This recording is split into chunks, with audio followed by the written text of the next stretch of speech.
쇼 1부 순서 들어가겠습니다. 1부 뉴스 브리핑 정상근 기자 자리하셨습니다. 네, 안녕하십니까. 미디어 오늘 정상근 기자입니다. 미디어 어제. 네, 오늘. 오늘? 네. 왜 오늘만 있을까? 네. 어제도 있었는데 어제는 안 왔죠? 어제 왔나요? 어제요? 저요? 네, 네. 저 어제 왔죠. 어제 왔나요? 네. 아, 하호영 기자가 땜빵으로 돌렸구나. 네, 그랬죠. 네. 3일 연속 지금 나오고 있습니다. 어떻게 알아요? 하호영 기자 땜빵으로 돌린 거? 원래 화요일하고 목요일은 하호영 기자께서 하시는 거 아닌가요? 네. 근데 없으니까 이건 뭔가 변동이 있을 것이다. 아, 뭐 일이 있으신가 보다 했죠. 네. 그런 촉도 있어요? 아니요, 그냥 안 나오던 날에 나오라고 하니까요. 네. 자, 첫 번째 뉴스. 네, 한국은행이 기준금리를 0.25%포인트 인상했습니다. 네, 드디어. 네, 드디어 했죠. 그 2016년 6월에 한국은행이 기준금리를 1.25%로 낮추면서 이 사상 최저금리 시대를 열었거든요. 예.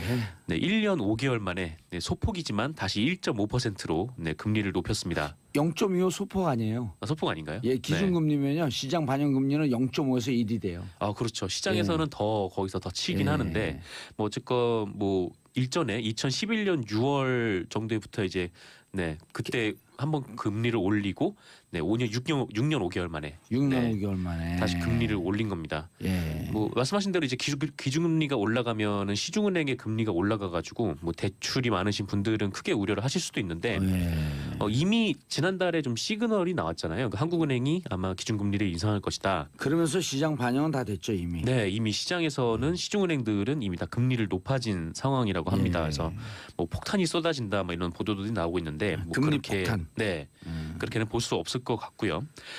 어쨌든 이번 금리 인상 배경에는 그 역대 최대 가계부채가 영향을 미쳤을 것으로 네, 보이고 있습니다. 예. 그 지난 10월에 이미 한국의 국내 총생산 대비 가계부채 비율이 네, 95.8%를 기록을 해서 아시아 최악으로 올라섰던 바가 있었는데요. 그 여기에 미국이 금리를 한 차례 올리고 곧 또 한 번 올릴 것으로 예상이 되는 만큼 네, 뭐 투자금을 묶어야 되는 입장에서도 네, 네. 금리 인상이 불가피했을 것이다. 예. 이런 분석도 있고 그리고 요새 경제 성장률이 비교적 좋아서 뭐 시장에 충분히 돈이 돌고 있다. 이런 자신감도 있는 것 같습니다. 예. 우리가 처음에 아까 그 검색 네. 실시간 검색어에서 3분기 성장률이 1.5인데 제가 최악이네요. 이런 데 실수했거든요. 뭐냐면 저는 1년 성장률로 봤어요. 아, 분기 성장률인데. 예, 분기 성장률은 지금 몇 개월 만이죠? 1년 만인가요? 지금 최고거든요. 그렇죠. 분기 1.5면은 상당히 높은. 그게 상당히 높죠. 그게 네. 이제 다 합해졌고 연금리가 나오는 거니까. 그렇죠. 예, 그런데 7년 만에 최고예요. 1.5%는. 네. 그런 이제 요게 체감으로 오는 거 얼마쯤 되는 줄 아시죠? 1.5로 딱 올라간 분기. 국민들에게 딱 체감으로 느껴지는 오는 거. 건. 그거는 잘 모르겠네요. 1년 1개월에서 1년 6개월. 쯤 되면 그게 선행지수 지금 일종의. 네, 올라가면은 예. 1년 2개월에서 6개월 뒤에. 그렇죠. 네. 이런 거예요. 오늘 그 정상근 기자가 일자리가 막 좋아져. 네. 뭐 좋은 직장 딱 생겨. 네. 그럼 급여는 언제 나와요? 급여는 한 달 뒤에 나오죠. 그렇지 한 달 뒤에. 네. 그 한 달이 음. 국가 전체는 1년 반쯤 되는 거죠. 그러면 1년 반 정도 뒤에 제 월급이 좀 오르겠네요. 안 웃겨요. 네, 다음 소식으로 넘어가겠습니다. 의문의 1패. 다음 소식 예. 넘어갈까요? 넘어가세요. 네, 그 문재인 대통령과 트럼프 미국 대통령이 연 이틀 네, 북한 미사일 발사 문제로 이와 관련해서 통화를 했습니다. 예. 그 두 정상은 30일 밤 10시부터 1시간 동안 통화를 했다고 하는데요. 언론은 이번 화성 15형 발사가 그 위험 수준에 이른 것 예. 이란 공감대와 함께 그 강력한 대북 제재 압박을 이어나가야 한다라는 예. 기조에도 두 정상이 공감했다라고 그렇죠. 지금 보도했습니다. 그거밖에 없으니까요. 그렇죠.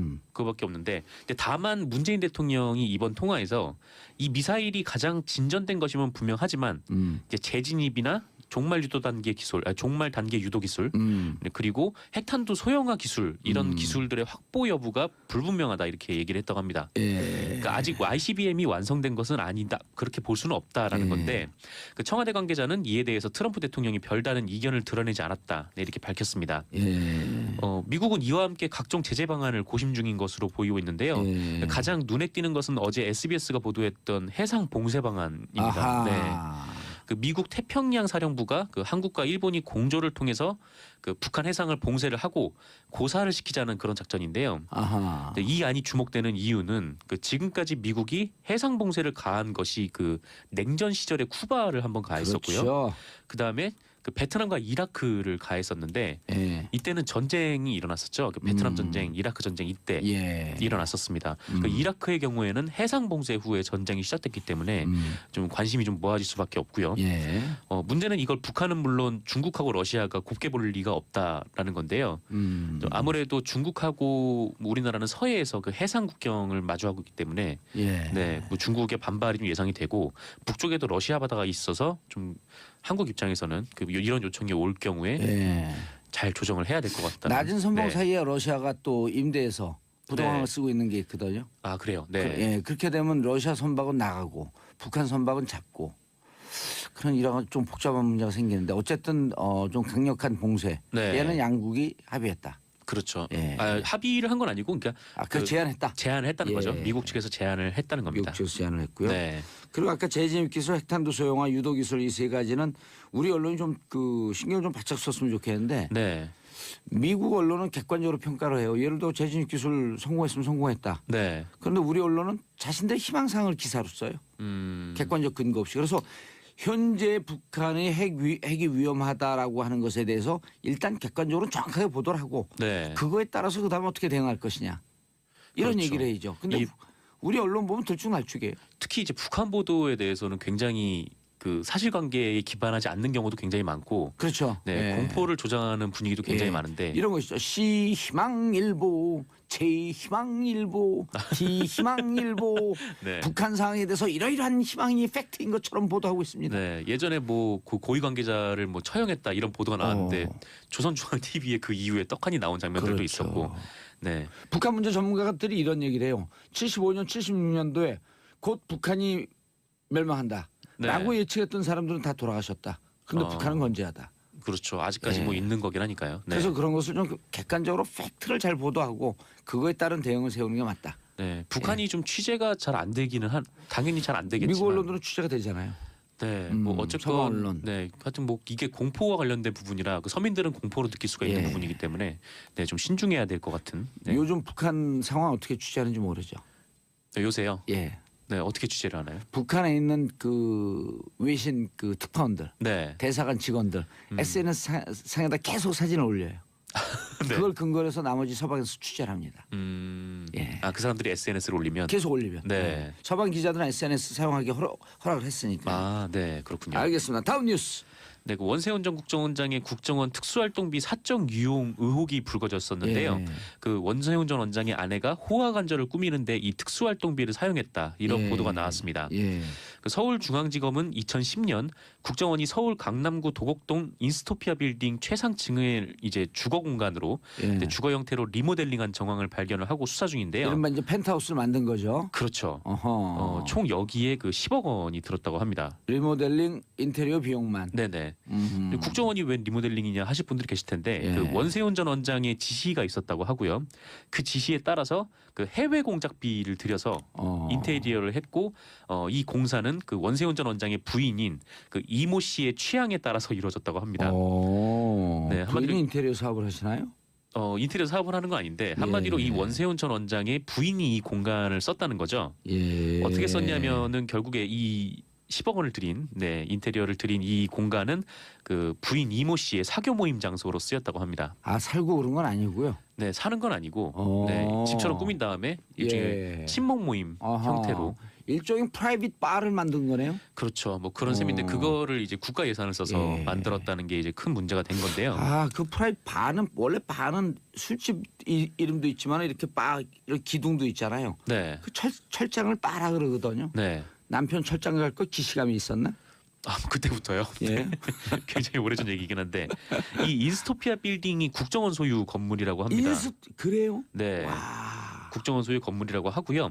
이 한 층 넓이가 823제곱미터, 그러니까 한 250평 정도 되죠. 오호. 네, 원래 이 건물에는 그 국가안보전략연구원, 네, 국정원 산하의 연구원이 들어가 있고, 이번에 압수수색 됐던데요. 네네. 그리고 나머지 층은 임대를 하고 있는 상황인데요.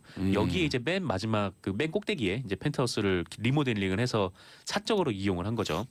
임대를 준 것도 아니고요. 네. 이야. 이 더 황당한 거는 이거를 당시에 하시네. 네, 일부 언론이 이걸 보도를 했었거든요. 예. 그 1빌딩 관사를 그 원세훈 전 원장이 사적으로 이용하고 있다 이런 보도가 나왔었대요. 어느 언론에서요? 어느 언론인지는 제가 정확하게 잘 모르겠는데, 네 그런 어쨌건 게 취재가는데 미디어 오늘이? 네, 찾아보려고 했는데 아침에 네 네. 급해서 네, 다 찾지 못하고 나왔습니다. 미디어제네. 오늘은 맞고요. 네. 오늘 찾다가 못 찾을 거기 때문에. 네. 어쨌건 이거를 어떤 언론이 지적을 하니까 예. 부랴부랴 철거공사를 시작을 했다고 네 합니다. 예, 철거공사에 그 정도면 한 5천만 원에서 1억, 한 네. 5%, 10%쯤 들거든요. 네, 근데 그것도 이제 국정원 예산으로 그렇죠. 한 것이고. 그것도 역시 유용한 거죠. 네. 자기들이 쓸 공간을 국민 세금으로 만들었다가 그게 걸릴 것 같으니까 또 국민 세금을 들여서 그거를 철거하는 예. 이제 총극이죠. 이럴 때는 이제 법정에서 형을 때릴 때 네. 10년 플러스 부가세 별도 11년. 네, VAT. 네. 어쨌든 그렇고 이게 횡령으로 볼 수 있는 횡령이죠. 네, 혐의죠. 국고 손실 및 횡령. 그렇습니다. 예, 10년 이상 무기징역. 네. 그 한편 그 TV조선에 따르면 예. 그 원세훈 전 원장의 부인은 지난 8월에 그 원세훈 전 원장이 선거 개입 혐의로 그 징역 4년을 받고 바로 법정에서 구속이 된 적이 있었잖아요. 예. 그때 구속이 되자 그 이명박 전 대통령을 찾아갔다고. 네. 살려주세요. 그렇죠. 이제 가서 그 이명박 전 대통령한테 남편이 이렇게 들어갔으니까 예. 좀 관심을 갖고 대책을 마련해 달라 이렇게 얘기를 했답니다. 근데 이 대책 마련 요구에 대해서 그 이명박 대통령은 아무 말도 안 하다가 그냥 이렇게 말씀하셨다고 하는데 아들이랑 함께 살면서 마음을 굳건히 가지시라. 네. 근데 뭐 들어가도 어쩔 수 없다라는 뉘앙스로밖에 읽힐 수 없을 것 같아요. 그때 법정에서 4년형을 받을 때요. 기자들이 취재를 했더니 부인이 손을 부들부들 떨면서 네. 분노에 떨었다. 그래서 제가 한 방송 우리 여기 SBS 정치쇼에서 얘기한 것 같은데 곧 원세훈 전 원장은 다 불 것이다. 왜? 징역은 혼자 사는 게 아니라 가족이 함께 사는 것이다. 네, 그렇죠. 특히 이 그 원세훈 전 원장의 부인이 예전부터 굉장히 유명하신 분이었다고 그렇죠. 해요. 네. 예, 국정원 부원장으로까지 불렸다고. 예, 한 뭐 성격 하시는 분이니까요. 네. 그래서 뭐 그날 이제 법정 앞에서도 이게 뭐 원세훈 원장 혼자 한 거냐 막 이렇게 소리를 지르면서. 그 정상근 기자가 취재한 거예요, 그게? 아니요, 이제 그때 취재한 보도에 거? 많이 나왔었어요. 네. 좀 직접 취재한 건 거의 없으신가 봐. 미디어 쪽 관련해서 물어봐 주십시오. 어쨌건 그렇고요. 예. 네. 어쨌건 지금 원세훈 전 원장의 부인은 예. 이명박 전 대통령을 이렇게 만난 이후에 그 이명박 전 대통령이 위로조차 하지 않더라 이렇게 주변에 하소연을 하고 예. 다니셨다고 합니다. TV조선 보도예요? 네, TV조선 보도입니다. TV조선에 쌈을 부추기네 양쪽에. 그러게요. 예, 모처럼 역할하고 있는 것 같아요. 네.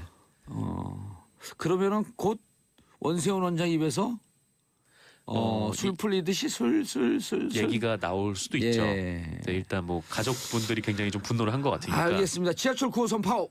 네, 그 지하철 9호선 파업이 어제부터 돌입을 예, 했습니다. 이것도 또 뭐 MB와 연관되어 있다. 기승전 MB. 이게 그 지하철 9호선 같은 경우에는 예. 그 다른 1호선에서 8호선은 일종의 이제 세금으로 어허. 지어졌는데 이제 공공 서비스를 위한 거니까. 근데 이게 BTL 민자가 들어온 네, 거죠. 민자가 예. 들어왔어요. 그래서 이거 운영을 처음에는 맥커리에서 했었어요. 네. 예. 호주의 그 투자 회사죠. 네. 예. 거기서 담당을 하다가 이시영 아들이 그 아들 이시영이 맥커리에서 근무하지 않았었나요? 네, 맥커리에서도 근무했고 예, 맥커리 한국 지사장. 네, 어디 타이어 회사 한국 타이어인가 예, 한국 네, 타이어. 거기서도 사돈. 근무를 했었고 예. 네.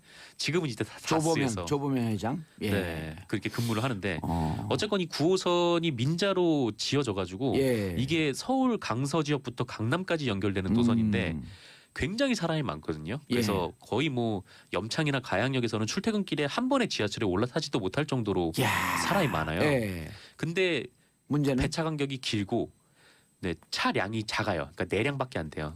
네, 그렇기 때문에 이게 민자니까 최소한의 비용을 들여서 최대한의 그 인력을 수송을 해야 되니까. 근데 그 빨대를 대고 힘있게 쫙쫙 빨아먹고 있는 중이었네. 그렇죠. 예. 이 또 최소한의 비용을 하려면 가장 많이 하는 거는 노동자들에 대한 비용을 아끼는 거잖아요. 그래가지고 복지는 네, 복지가 많이 떨어지죠. 복지는 최하. 그렇죠. 이 기관사 인력을 딱 비교를 해보면 1호선에서 8호선까지랑 비교를 하면 그 인력은 68% 수준, 네, 휴게 시간은 반 정도밖에 안 된다고 합니다. 어쨌건 게다가 또 그 역무원들 같은 경우에는 이 9호선은 혼자 일하는 역도 있다고 해요. 예. 네, 지금 뭐 그런 상황입니다. 혼자 일하는 데가 있어요? 그 네. 안전사고 나면 또 이게 그 책임지라 그럴 거 아니에요. 만약에 이제 안전사고 나지 말아야 되지만. 그렇죠. 요새 뭐 테러 위협 막 이런 게 문제인데 오호. 테러 위협은 고사를 하고 예. 뭐 혼자 밥 먹으러 갈 시간도 없는 거예요. 어머머머. 네, 어쨌건 그런 문제들이 있다고 하고요.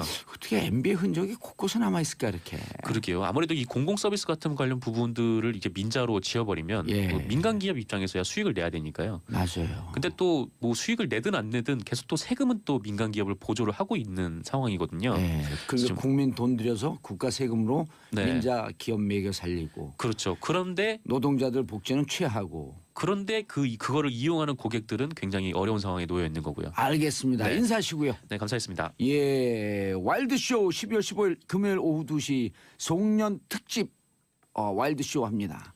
목동 SBS 1층 락 스튜디오고요. 15일 금요일 오후 2시입니다. 제가 진행하고 주진우 기자, 김용민, 안민석 더불어민주당 의원, 정봉조 친구들. 아하, 이 사람들하고 내가 친구야. 방청 신청은 문자로 샵 1035, 짧은 건 50원, 긴 건 100원. 자, 간단한 신청 이유와 함께 문자 보내주시면 당첨된 분들에게 개별 연락드리겠습니다. 정상 기자님 수고하셨고요. 예, 저는 광고 듣고 2부 여의도 UFC로 돌아옵니다. 채널 고정하소 소소소고기. 정봉재 정치쇼 2부 여의도 UFC 알티밋 파이팅 컨퍼런스. 오래간만에도 만나셨어요. 의원님들 세 분과 전직 장관. 스펙 빵빵해요. 좋습니다. 투선 의원에 영어 전공하신 거 맞아요? 예, 뭐 투선 발음부터 투선 해가지고 의원에 그래서. 미니스터 빵빵 스펙. 자, 진수희 바른정당 최고위원, 네, 안녕하세요. 전직 재선 장관. 살기 위해 그냥 발버둥 치고 있는 바른정당의 전 최고위원 진수입니다. 전 네. 최고위원이 또 네, 네. 현직은 아무것도 없어요? 예. 잘못 부른 것 같은데. 네. 자, 국민의당 최병길 의원님. 네, 자리하셨습니다. 안녕하십니까. 예. 국민의당 현 현 최고위원, 현 최고위원. 오. 최고위원, 오. 서울 송파을 국회의원, 예. 알겠습니다. 전직 뉴스 앵커. 뉴스앵커. 네, 그게 제일 수명길입니다. 좋아요. 예. 네. 자, 윤소아 정의당 의원님. 타이틀 없어요? 원내 수석 부대표 정의당 윤소아입니다. 6명 중에 2등이. 그래서 어지간하면 안 쓰려고 합니다. 알겠습니다. 그다음에 이재정 더불어민주당 대변인이신가요? 전 대변인. 전 원내대변인이고요. 좀 더 붙여주세요. 그래야 등장할 거예요. 예, 더불어민주당 의원님. 조금 더 써보세요. 그래야 등장할 모르겠는데? 거예요. 에이스 예. 때. 네. 더불어민주당 에이스예요? 예, 뭐 여의도 최고의 에이스, 최고의 스타 이재정입니다. 반갑습니다. 남들이 그렇게 불러요. 이렇게 얘기하시면 더 좋을 것 같아요. 그래요? 야. 자, 안진경님, 오 스튜디오가 꽉 찼네요. 자, 샵 1035 짧은 문자 50원, 긴 문자 100원 문자 보내주시기 바라겠습니다. 자, 첫 번째 주제 예산안 처리 법정 시한. 지금 국회법은 어떻게 되어 있나요, 이게? 국민 우리 그 청취자분들에게 소개를 시켜줘야죠. 12월 2일이죠. 12월 2일. 내일이 처리 마감 기한. 무조건 처리해야 되는 거예요? 예, 그렇죠. 돼 있죠. 예, 그 전에는 2013년, 14년에는 그 1월 1일 날까지 예. 넘겨서 그 국민들한테 상당한 질타를 많이 받았잖아요. 예. 그거를 이제 자동으로 부의하게 예산을 부의하는 부분으로 국회법이 바뀌었어요. 14년 이후로 그래가지고 이제 법정 시한안에 해야죠. 예. 그대로 계속했습니다. 자, 이번 예산의 공무원 증언을 위한 예산이다. 일단 국민의당은 반대 입장. 다 반대하는 게 아니고요. 예. 그러니까 현장 공무원 위주로 하라. 현장 그리고 공무원 위주로 크게 하라. 볼 때 17만 5천 명을 증원한다는 거는 너무 과하다. 그리고 여러 가지 OECD 통계라든지 선진국 사례를 보면은 공공부문의 일자리를 늘리게 되면은 민간 부문 일자리가 늘어난 것보다 더 많이 줄어들더라. 그렇기 때문에 이런 정책을 좀 자제해야 되는 것이다. 그러나 군무원이라든지 소방관이라든지 경찰 공무원이라든지 예. 꼭 필요한 민생 현장의 공무원을 늘리는 거는 찬성을 하겠다. 예. 그런 입장입니다. 그럼 예산은 그 부분에 대해서 수정을 하라 이런 건가요? 그런 거죠. 최소한 20 내지 30%는 감액을 해야 된다. 왜냐하면 그거는 현장으로 이동 배치하는 걸로 충분히 가능한 부분도 새로 예. 뽑는 부분이 있기 때문에 이동 배치 계획이라든지 소요를 정확하게 산정을 해서 좀 가져와 봐라. 이게 국민의당 수요를 입장이에요. 정확하게 예측해라. 네. 그 안에 대해서 바른정당과 연계하고 있나요? 예, 맞아요. 지난번 추경 때 아마 소방, 뭐 군무원, 경찰 이쪽은 아마 증원시켜 준 거고요. 그때부터 계속 이거에 관해서 구체적인 추계를 그다음에 이게 그냥 뭐 몇 년 월급 나가는 게 다가 아니고 한 30년, 30년 동안 계속 써야 되는 예산이 거의 300조가 넘는다는 게 국회 예산정책처의 추계이기 때문에 정부 차원의 추계를 갖고 와봐라. 그걸 토대로 그 해줄지 아니면 빼야 될지 이런 걸 논의하자라고 하는데 여당에서 아마 정부나 여당에서 그 추계를 안 갖고 오는 모양이에요. 그래요? 그래서 지금 바른정당하고 국민의당 지금 반대 입장을 하고 있고요. 아니 일견 들으면 지금 네. 청취자분들이 듣기에 무척 설득력이 있어요. 두 분의 네네. 말씀이. 반론. 예.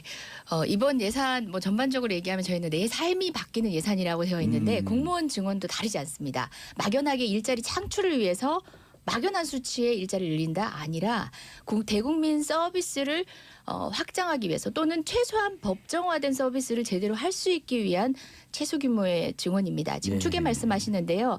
예산 전반을 관할하는 이제 정부의 입장에서는 응당 필요한 부분이고 저희 역시도 아마 이제 지금 요구하신 정도의 구체적이진 않지만 이제 조금 부족한 면은 없지 않아 보이지만 그럼에도 불구하고 법정화된 인력조차도 갖추지 못하고 있는 현장의 어려움을 급하게 채우는 정도의 인력입니다. 그것들은 여러 가지 요소를 판단해서 예산을 배치하겠지만 지금 현재로서는 최소한의 예산 배치를 통해서 최소한의 법정에 대한 그러니까 법정화를 지키는 준수하는 정도의 증언이고요. 이미 방금 최명길 의원님도 말씀하셨다시피 뭐 국당이라든지 자유한국당도 증언이 필요하다라고 얘기했던 그런 영역에 한정돼 있습니다. 그래서 단순히 공적 일자리를 늘려가지고 일자리에 대한 공약을 이행하려 한다가 아니라 예. 공공부문 서비스를 높이기 위한 것이다. 아하. 국민의 삶을 바꾸기 위한 최소한의 증언이다 자, 말씀드리겠습니다. 그런데 양당 지적이 그게 좀 추계가 너무 그 뭉뚱그려 있고 좀 추상적이어서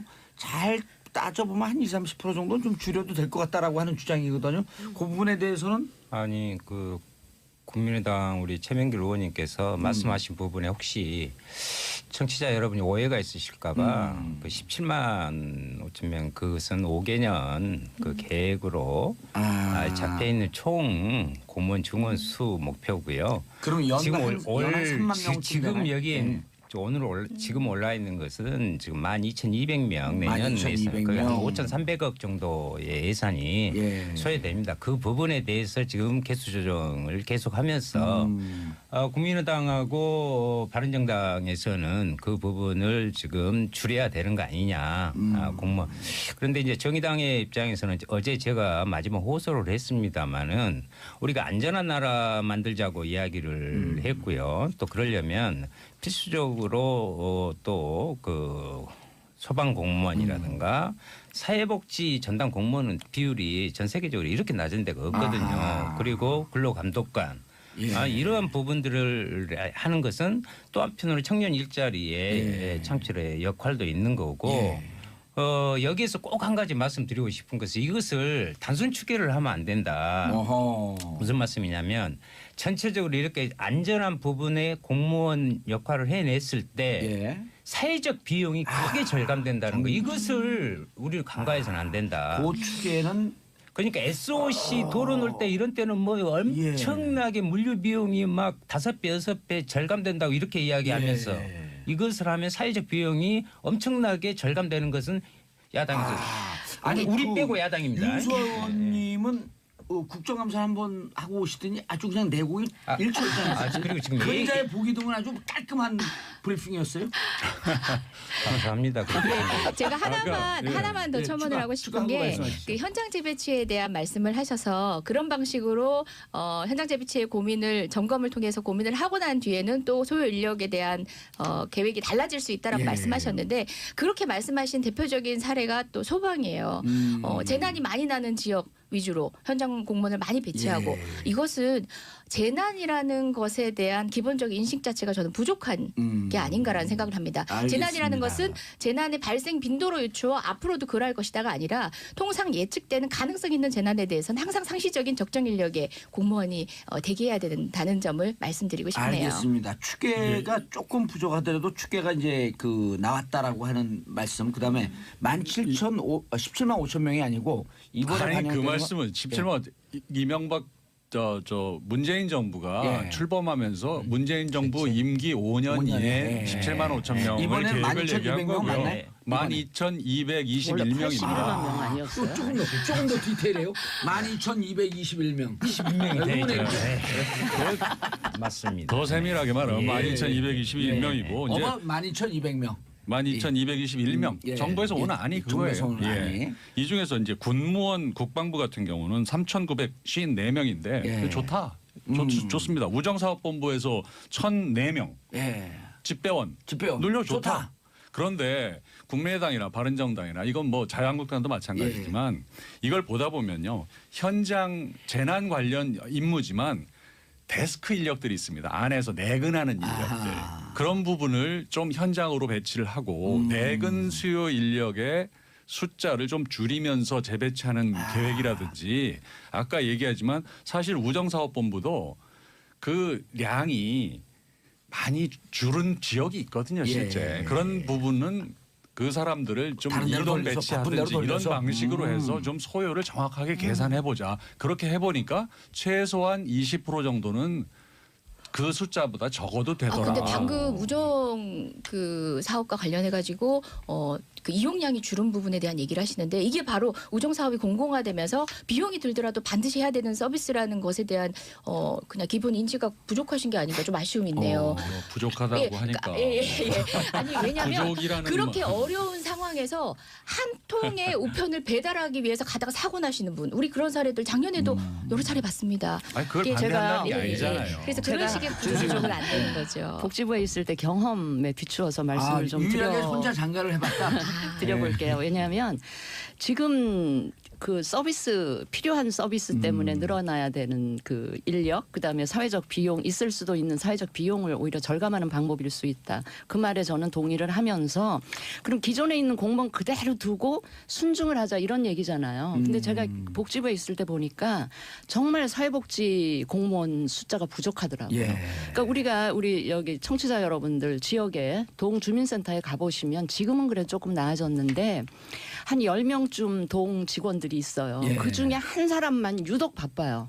사회복지사에. 예, 사회복지 공무원 일하시는 분들은 주로 여자분들이 많으신데 화장실 갈 새도 없이 계속 몰려드는 민원인들 때문에 너무 그게 이제 우리나라가 복지 정책이 늘어나고 예산이 증대되면서 이 진짜 현장에서 복지 서비스를 해야 될 수요는 많은데 일손이 부족한 거예요.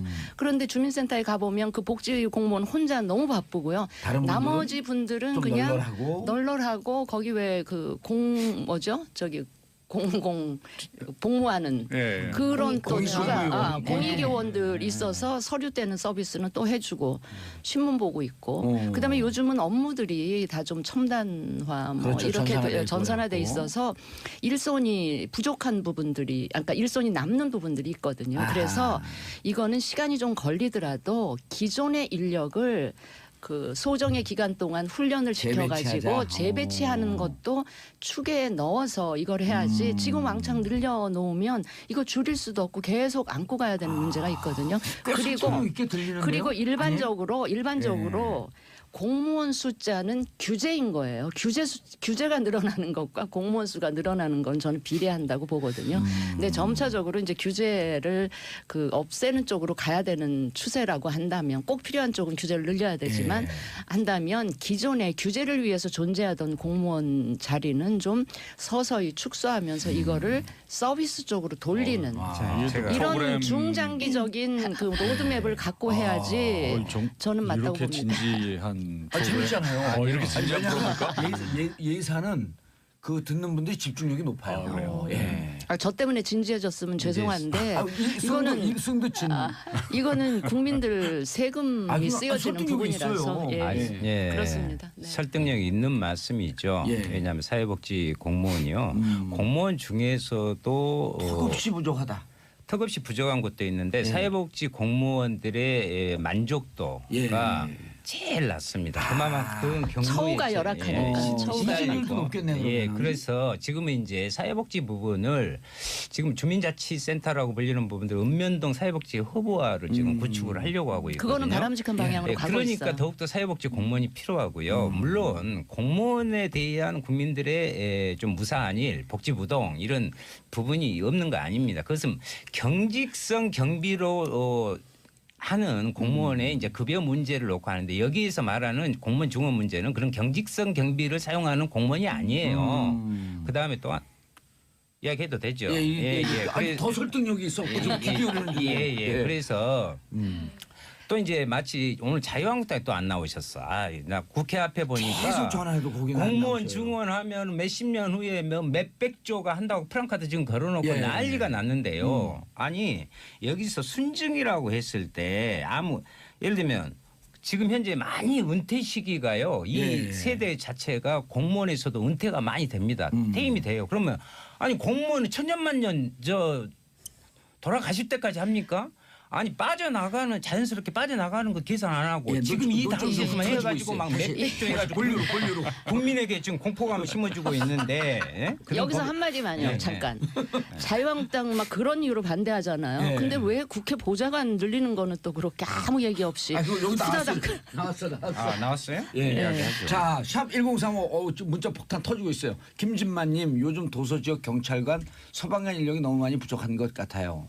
소 잃고 외양간 고치는 것보다 외양간 먼저 고치고 안전하게 소 잘 키우는 세상이 됐으면 좋겠습니다. 김도윤님 집 배운 돈 늘려주셔요. 저희 아빠 너무 힘들어요. 시골에서 다 통합해버리면 더 힘듭니다. 이건 이제 아까 이재정 의원님의 주장을 받아준 것 같아요. 무조건 통폐합이 아니다. 무조건 조정이 아니다 이게. 그렇죠. 예. 그런 산술적인 방식으로 해결할 수 그렇죠. 없다. 9137님 국회 보좌관도 공무원 아닌가요?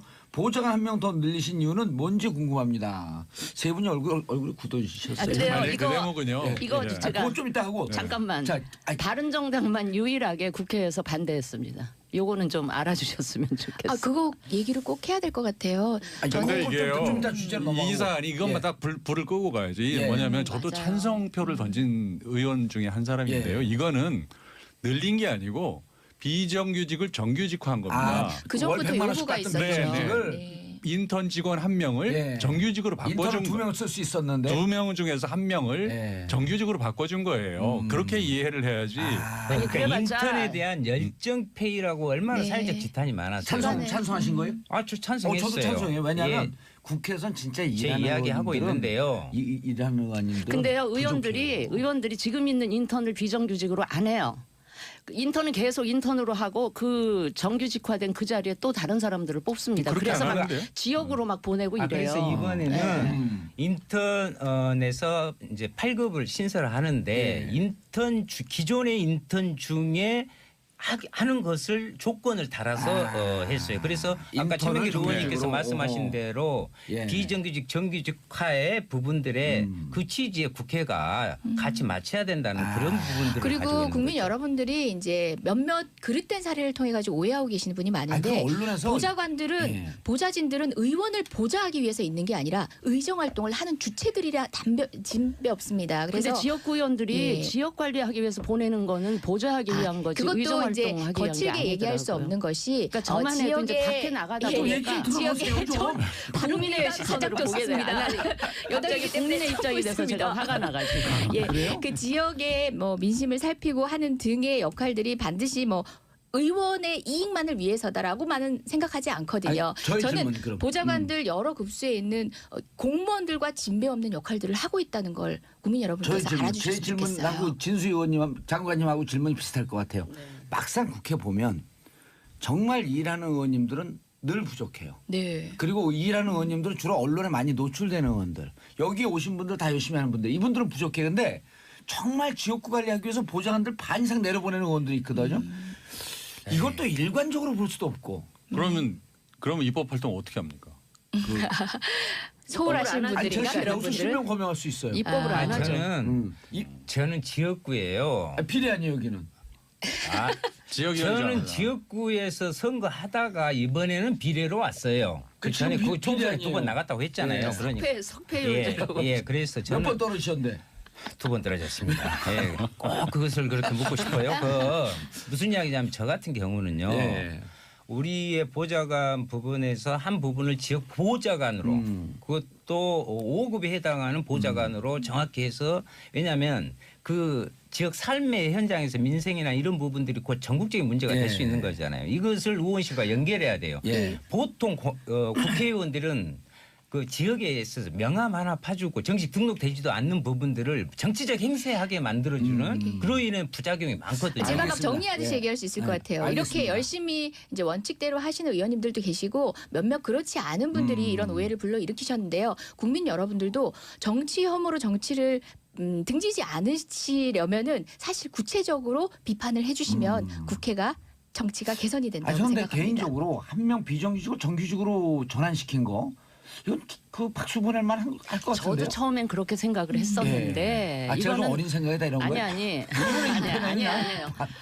워낙 이거는 증언이 아니다. 그런 차원에서 보면 그렇게 생각을 했는데 정작 그 대상이 되는 인턴들이 별로 좋아하지를 않아요. 그래요? 예, 좋아하지를 않고 결국 오. 저도 이제 의원을 하다가 지금 한 특이하네. 5년째 박해에서 국민의 눈높이로 이 국회를 바라보다 보니까 지금 여기 다 의원님들이지만 의원님들 다 지금 같은 입장이세요. 예. 의정 활동을 더 하기 위해서는 필요하고 뭐 블라블라블라 이렇게 얘기를 하시는데 근데 국민들 그렇지 다수가 않다. 그거를 안 믿어 주시기 때문에 이 부분은 그냥 좀 억울하고 다소 국민들께 야속한 부분이 있더라도 국민들로 하여금 알겠습니다. 하나하나 합리적으로 지적해 주세요. 이거는 그런 요구는 하면 그렇죠, 안 되는 알겠습니다. 거더라고요. 알겠습니다. 정치인 어쨌든 입장에서. 국민들은 이 부분에 그래도 대해서 설명을 네, 해야죠. 들여다보실 수 사실대로. 있도록 저희가 설명이 네, 부족했나 그대로 봐요. 설명을 해요. 돌발 질문. 예. MB 대책회의는 참석하세요?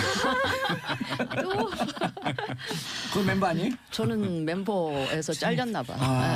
안 여기 부르시더라고. 친이 이재호지. 안 부르시더라고. 이재호는 그 돈 이런 거 특활비 받은 거 없겠죠?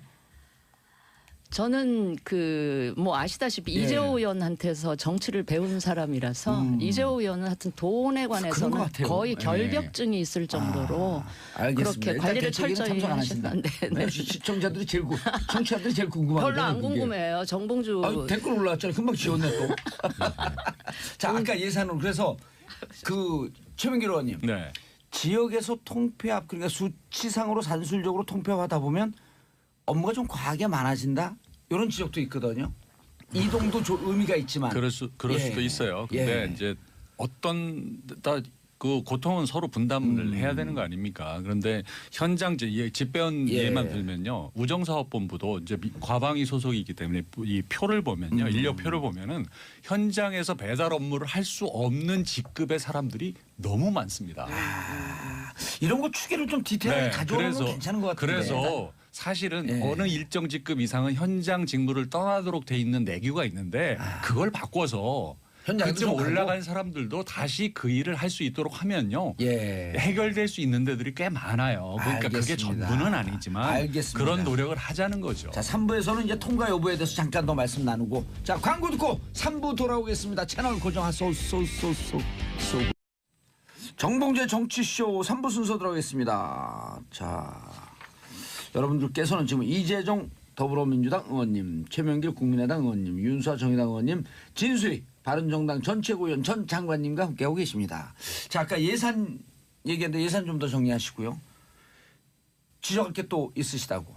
지적이 아니고요. 예. 원칙의 문제인데 지금 공무원 증언만 이제 그 초점이 맞춰지는데 예. 실제로 내년 예산안 중에서 가장 큰 문제가 저희들이 보기에는 최저임금 인상분의 절반을 예산으로 보전해 주는 건요. 이거는 사실 OECD 시장경제 체제를 지향하고 있는 선진국에서 보면 정말 깜짝 놀랄 일입니다. 이거 해외 토픽감이에요. 이거 원칙의 문제 같아요. 네, 이게 왜냐하면은 쉽게 말하면은 최저임금을 뭐 10,000원으로 인상하겠다는 공약을 하고 일단 첫 번째 14.5%인가를 올려놓고 그게 자영업자들이 이걸 감당해낼 수가 없으니까 그 중에 절반은 예산으로 해주겠다는 거 아닙니까? 이름은 일자리 안정자금이라고 붙였지만 그건 사실은 임금 인상분 예산 보전이거든요. 제가 근데 너무 예. 그거는요. 진짜 정말 예. 해선 안 되는데 그래서 아마 대안 없이 반대를 하는 게 그 아니고 바른정당도 예, 입장은 예, 같을 예, 것 같은데. 그거는- 아니 제 얘기 예. 듣고 디펜드 예, 하시죠. 제가 그거는 궁금해서 한번 물어보려고. 최소한 아니, 아니. 임금을 올려주는 걸로 보전해 주면 아니 안 그러니까 됩니다. 제가 그러니까 아는 사회보험금이라든지 예. 그 업주가 부담해야 될 고용보험, 의료보험 이런 거를 지원해주는 방식으로 하는 건 모르겠지만 네. 임금을 보전해주는 건 안 된다. 그러니까 제가 네. 알고 있는 한 국가 예산 지침에도 민간 기업의 급여를 정부 예산으로 현금으로 지급해 주는 건 이거는 불법인 거예요. 방금 예산 말씀하신 지침에 그 어긋나는. 연금 뭐 국민보험 이런 것을 보존해 주는 거예요. 예, 그거는 그거는 뭐 예. 자 예. 그러면은 일단 두 분은 인상, 그러니까 최저임금 인상에는 찬성하신다는 거죠, 그죠? 인상률은 너무 과하죠. 높았어요. 예. 하여튼 최저임금 인상위원회가 했지만 예. 14.5%인가 너무 한꺼번에 올린 건 과했어요. 너무 많아요. 한꺼번에. 과했다라는 거고 예. 그 이후에 이제 그 부분을 보상해 주는 것도 방식이죠. 방식이 반대다. 방식이 근데 지금 뭐 1년만 원 약속하셨다 이렇게 얘기하는데 더민주가 20년까지 1만 원이고 정의당도 20년까지 1만 원 올리겠다고 얘기했거든요. 근데 정작 자유당, 국민의당, 바른정당은요. 바른정당도 20년까지 1만 원이네요. 근데 지금 자유당 국민의당은 임기 내 1만 원까지 하셨어요. 그랬으면 아마 문재인 정부 인상률보다 더 높았을 거예요. 근데 우리 최명길 의원님 말씀하신 것처럼 이건 문재인 정부가 한 게 아니라 별도의 사회적 기구인 최저임금위원회에서 결정을 했고 일단은 후속 대책이 필요한 상황은 우리가 인정을 해야 돼요. 후속 대책이 필요하다. 근데 방금 사회보장 보험료를 뭐 감해주는 방식으로 하면 된다라고 하는데 그걸로 그 낙찰을 다 보완해 줄 수 있다고 보십니까? 물론 되죠. 전부 전적으로 네. 다 가능하다고 아니 생각하십니까? 자영업자한테 물어보세요. 자영업자 저 직원을 고용하고 나면 그 사람을 고용했기 때문에 내는 사대보험. 사대 보험료가 예, 얼마인지 예. 그 그거 지침과 7% 예, 예. 되고도 자, 남거든요. 지침 때문에 위배라고 하시고 원칙에 어긋난다고 하셨는데요. 그럼 여기 빼서 여기 갠다. 뭐 이런 느낌이 좀 들어요. 제가 보기에는 국민들도 아마 그런 느낌이 아니 들 것 그렇게 같아요. 하더라도 그래도 원칙에 원칙에 맞겠어요. 맞게 아니 해야죠. 지침을 얘기하셨는데 지침에 위배됐다고 해서 위법이라고 표현하는 거는 좀 과한 표현이시고요. 예, 예. 국가 예산 최소한 지침을 지침을 지켜야 이렇게 지켜야 예산을 예. 투자해서 예산을 투자해서 전부에 한 예가 없고 지금 예산을 투자하는 방식이 아닌 다른 방식을 구해야 된다라는 게 흡사 전제된 것처럼 이제 얘기가 흘러가는 것 같아서 제가 먼저 얘기를 하는데요. OECD 다른 국가 선진국 사례에서도 전례가 없는 게 아니라 전례가 있습니다. 예. 아니 예산으로 사기업의 임금을 예, 예. 보전해 준 네, 전례가 네. 어디에 있습니까? 아니요. 지금 현재 1인당 30인 미만이라든가 이런 부분이 1인당 13만 원에 해당하는 거 아닙니까? 이것을 보조 부분이 그래서 이제 3조 원이라는 부분인데 1인당 13원이 월인가요, 월? 월이죠. 월. 13만 원인데 그 부분에 대해서 우리가 봤을 때는 대단히 제한적인 부분인데 긴급성을 요한단 말이죠. 왜냐하면 자영업자, 긴급성. 영세 자영업자나 이런 부분들이 대단히 이제 어려워지고 그런데 이것이 계속되면 예. 가처분 소득이 늘게 되잖아요. 자기 돈 그렇죠. 호주머니에 돈 예. 들어가면은 다시 나오죠. 다시 이제 이 부분들이 우리 영세 자영업자도 하다 삼겹살이라도 한 번 더 먹게 되고 그렇죠. 그러면은 사회적 반드시 소비로 도니까. 예. 그리고 여기에는 좀 약간 좀 착각하고 계신 게 지침 위반이라는 있는데 부분에 대해서. 사회보험료 경감의 부분까지도 다 지금 현재 준비 중에 있는 거예요. 예를 들면 그 대상자에서 우선 대상 부분에 건강보험료는 50%. 예. 그런 사회보험료의 부분에 있어 세액공제는 뭐 2년간을 뭐 50% 경감한다든가 예. 이런 부분이 같이 포함되어 있는 거예요. 알겠습니다. 예, 예. 자, 지침의 위반이긴 하지만 긴급성을 요한다? 어떻게 보시겠어요? 긴급성 이게 무슨 법률 용어에 긴급 구제라는 그런 개념이 있는 건 맞지만요. 예. 긴급 구제는 그 제도적 그 보완을 이 바로 뒤따라온다는 걸 전제로 했을 때 긴급구제라고 하는 예. 게 인정이 되는 거지. 긴급구제라는 걸로 그냥 뭐든지 다 하면 안 되죠. 그렇죠. 그러니까 통째로 공영방송사 사장도 이번에 바꾸는 부분도 바꿀 수 있습니다. 그러니까 법적인 어떤 그 요건을 갖추지 못하고 탈법 행위를 했기 때문에. 그러나 그것은 바꾸는 걸 인정되기 위해서는 공영방송사 사장을 뽑는 어떤 제도를 개선하기로 한 입법을 뒤따라 한다는 걸 전제로 이 긴급 조치가 인정되는 긴급 것처럼 구제가. 예. 알겠습니다. 근데 저는 이해가 안 되는 게 예. 진수입니다. 예. 이해가 안 아주 되는 라디오에 게 특화된 예. 스피커예요. 최저임금위원회 참여 주체들이 노사, 정, 공익 다 참여하고 있잖아요.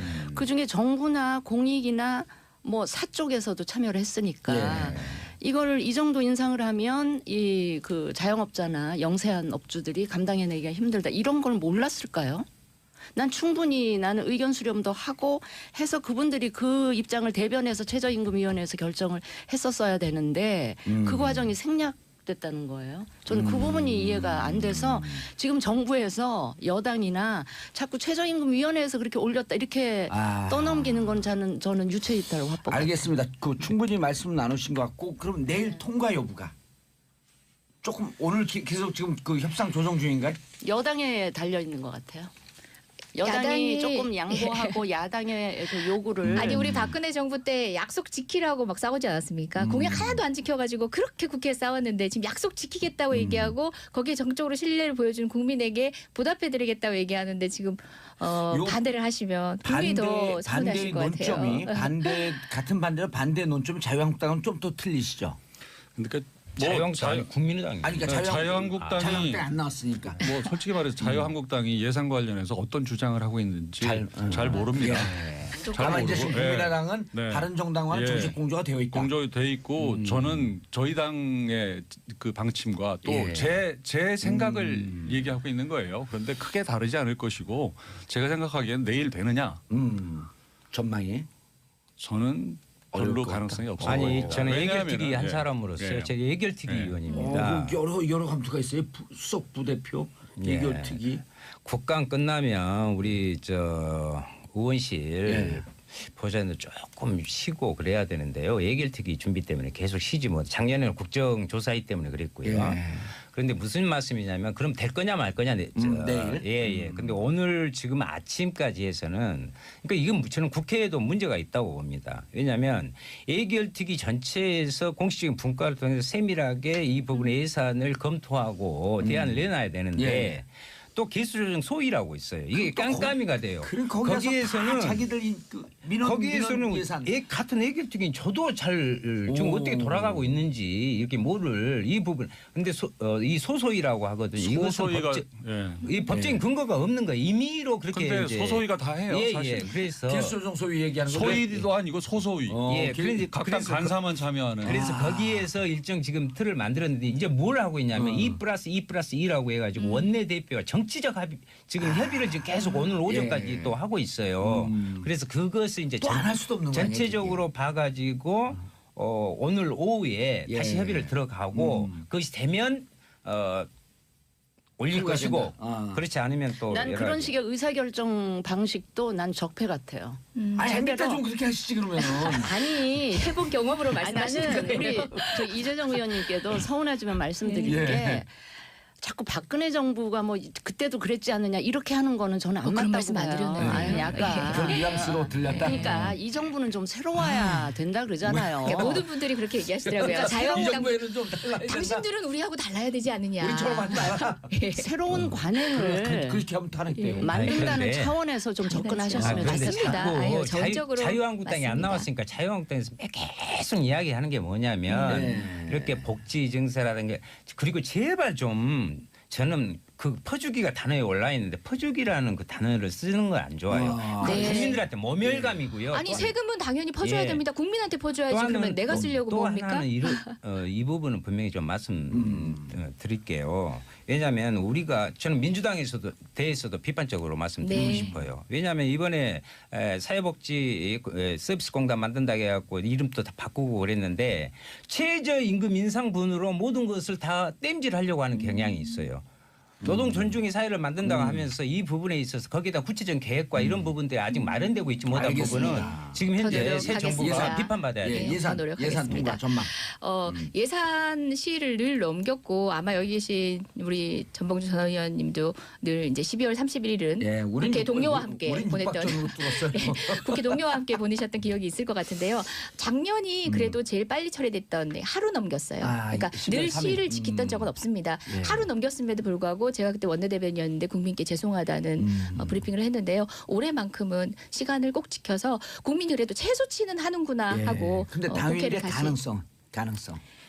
협조 부탁드립니다.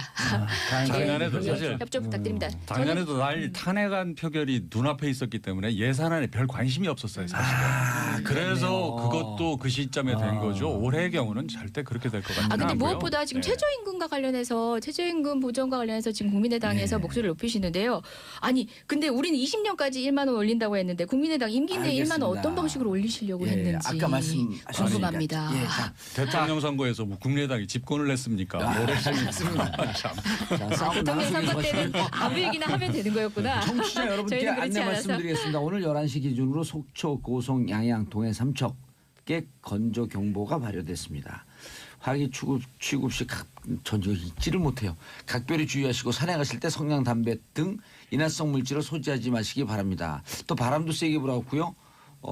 산불이나 이런 그 사고가 나게 되면 대단히 위험합니다. 그러니까 특히 화재 주의해 주시기 바라겠습니다. 또 소방관님들 지금 마음고생 또 많이 그래, 빨리 올려줘. 그래요, 빨리 좀 그러니까요. 늘려. 예, 예. 부탁드리겠습니다. 자, 국민의당 이 세 개 중에 뭘 할지 투표합시다. 1. 자, 국정. 1번 손 들어보세요. 국정원 개혁안 이거 문제 지금 좀 많아요. 청취자들은 모르고 있는 예, 거죠. 하여튼, 1, 2, 3이 뭔지. 예. 깜깜이 읽어주세요. 합의를 하고 예, 있습니다. 읽어주세요. 1번 MB 국정원 특활비 수사, 예. 2번 국정원 개혁안, 3번 국민의당 바른정당 통합 어디까지. 자, 1번. 저는 1, 2번. 예, 저도 1, 2번. 합쳐서 되겠는데. 저도 1, 2번 번. 좋습니다. 최명길 의원님. 저는 2, 1번. 2, 1번. 국민의당 바른정당 재미없어요?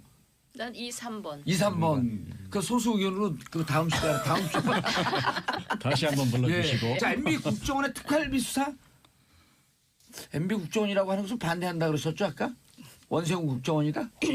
그러니까 저는 뭐 이거는 정확하게 수사를 해봐야 알겠지만 예. 원세훈 원장 개인의 이 일탈 이게 엄청 심했던 것 같다는 생각이 들어요. 예. 이건 제 느낌이고 제 생각입니다만 뭐 수사는 정확하게 해봐야 되겠죠. 예. 개인의 일탈이다. 그러니까 국정원장으로서 그 도에 넘는 벗어나는 그 행위와 마치 그 사공고처럼 국민의 예산을 땡겨다 쓴 뭐 이런. 그런데 이제 검찰의 그 200만 불 스탠포드에 간 게 검찰의 수사 방향이 거기에 머물러 있었냐 아니면 MB에게 가려고 그러다 거기 정거장이었냐 이것 이외에 다른 뭉칫돈은 또 없냐 또 일부 기자들은 미국을 거쳐서 캐나다까지 간 뭉칫돈을 추적하고 있다 여러 개가 나오고 있거든요. 예. 개인의 일탈로 보기에는 뭐 단순하고 적지가 사모님의 않죠. 일탈? 적지가 않죠. 예, 단순히 뭐 일가족에 의한 일탈이라고 보기에는 규모가 작지도 않고요. 예. 무엇보다 지금 기관이 적극적으로 관여가 됩니다. 지금 미 스탠포드 대학에 송금하는 것도 국가안보전략원을 그래요? 거쳐서 갑니다. 예. 한번 세탁을 하고. 예, 그렇죠. 이러한 것들은 기관장이 결단한다고 해서 되는 일이 아니에요. 국가정보원이 그래도 얼마의 역사를 가지고 있는 국가 최고기관 아닙니까? 이 의원님 하나 더 네. 나왔어요. 국가안보전략원에 그 세탁하기 전에 네네. 차명 계좌 있던 것을 꺼내서 안보로 예, 예. 갔다가 스탠포드로 가거든요. 그리고 또 오늘 보도는 MB정부 국정원의 차명 계좌가 무더기로 발견됐다. 게다가 예, 그렇죠. 진수 의원님 지금 떨고 있어요. 인간이 댓글 아니고요. 수사 과정에서 개인 비리인지 어떤지는 모르죠. 네. 그거는 이제 뭐 언론 취재든 특히 검찰 수사를 통해서 정확하게 밝혀지겠지만 예. 뭐 이게 유독 예. 원세훈 국정원에서만 이런 일이 있었던 걸로 이렇게 보이지 않습니까? 예. 그런데 예. 우리 한번 돌아가서 보면요. 이 국정원의 안에 그 서류 서랍과 캐비넷과 서버가 그 개혁위원회라고 하는 민간인들이 가서 다 들춰본 경우는 국정원이 생긴 게 지금 56년 됐거든요. 그것도 또 처음입니다. 다른 논점이신 것 같고요. 제 말씀 한번 예. 들어보세요. 그게 논점이 다른 얘기예요. 예전에 김대중 정부가 사실 뭐 처음으로 이제 정권 교체가 됐던 거 아닙니까? 예. 그 당시에. 그래서 이종찬 국정원장이 사실은 안기부로 이제 국가정보원으로 바꾸는 개혁을 하면서 이분은 그래도 대대적인 개혁을 했지만 이분이 국정원 안기부 출신이었기 때문에 어떻게 해야 되는지를 좀 알아서. 서훈 원장도 안기부 출신 아니에요? 네. 그런데 이번의 경우는 좀 그런 측면이 있고. 이건 좀 그래서 자연적인 물타기 발언인 것 같은데 지금 저 보세요. 11분밖에 안 예. 남았는데 지금 나온 것들이 원세훈 전 원장 특활비 유용과 관련해서도 첨예하게 얘기 나눌 게 너무 많거든요. 아니, 그 최근에 그거는 네. 팩트를 좀 확인을 해보면 네네. 그 개혁위에서 네. 리스트를 주면 네. 요 서버에 접근할 수 있는 국정원 직원 2명만 들어가서 확인하고 그 자료를 가지고 나온다. 그래서 개혁위는 그것도 또 불만이거든요. 우리가 모르는 상태에서 뭘 가지고 나오는지 모르는데. 그런데 그거- 특활비라는 게 음. 자 이게 각 예산에 그 부처에 숨겨놓은 것 치면 거의 1조 가까이 된다는 거고 국정원이 예. 신청한 것만 대략 5천억 아닙니까? 예. 그런데 실제 이게 왜 문제가 되냐면요.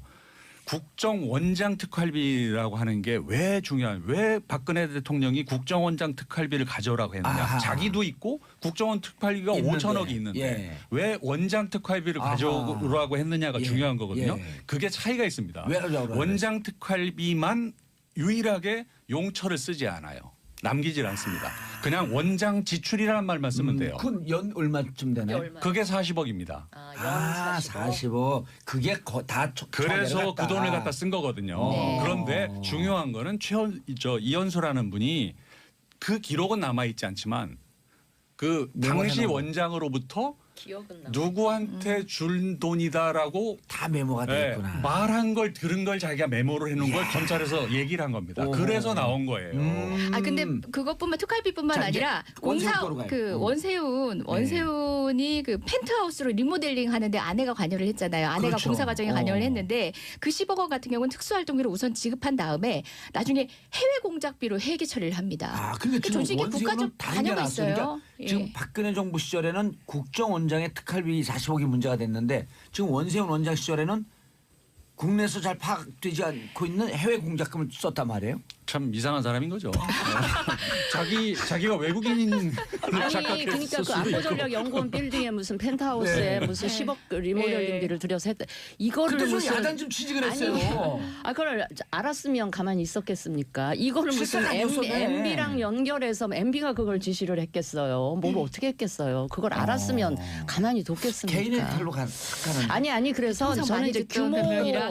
규모를 봐가면서 이게 개인의 일탈인지 뭔가 큰 손이 연결돼 있는지를 봐야 되겠지만 지금 드러난 요거까지만 봐서는 원세훈이라는 사람이 대단히 이상한 스탠포드는 사람. 아직 잘 몰라요. 그 스탠포드 마지막에 잘 MB한테 모르겠어. 이렇게 가진 않았을까? 아니 그 20억 가고 이 사람 퇴임 후에 거기 무슨 교환 교수 뭐 이런 걸로 가서 아, 아니, 20억 뿐만 아니라 네. 주택 구입 자금도 추가로 85만 예, 불. 예. 빼돌렸을 수 아니요. 있다는 지금 의혹도 받고 있거든요. 하도 많아가지고 뭐 이건 뭐 원세훈이고 누구고 뭐 사방이 줄줄이 걸려가지고요. 하도 많은데 이것은 정확하게 잘 모르시죠? 하나하나 살피는 게 나는 별 의미가 없다. 아. 그래서 국정원 개혁을 해야 된다는 거예요. 아니 이거- 남은 시간 거기에 좀 얘기를 예, 했었어요. 예, 국정원 국정원 있어요. 개혁안. 18년 만에 넘어갑니다. 지금 이름을 바꾸자는 것인데 그때마다 뭐였냐면 예를 들면 뭐 그때 중앙정보부 네. 그리고 또 안기부 예. 다시 뭐 정보원 또 이번에 또 옮기잖아요. 이것은 이때마다 그 뭐가 문제 정치 공작 독재 정권 안에서의 뭐 사찰이나 이런 문제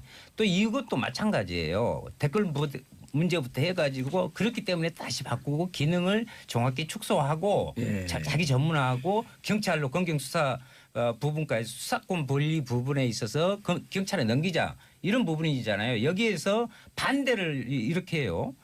그러면 간첩이라는 단어를 별로 그렇게 좋아하지 않는데 간첩은 누가 잡나 자유한국당에서 그런 이야기 하고 있는데 여기서 한 가지 말씀드릴게요. 실제로 그동안에요. 공안 사건의 부분에 있어서 그 부분을 적발한 부분들은 71%가 경찰에서 다 했어요.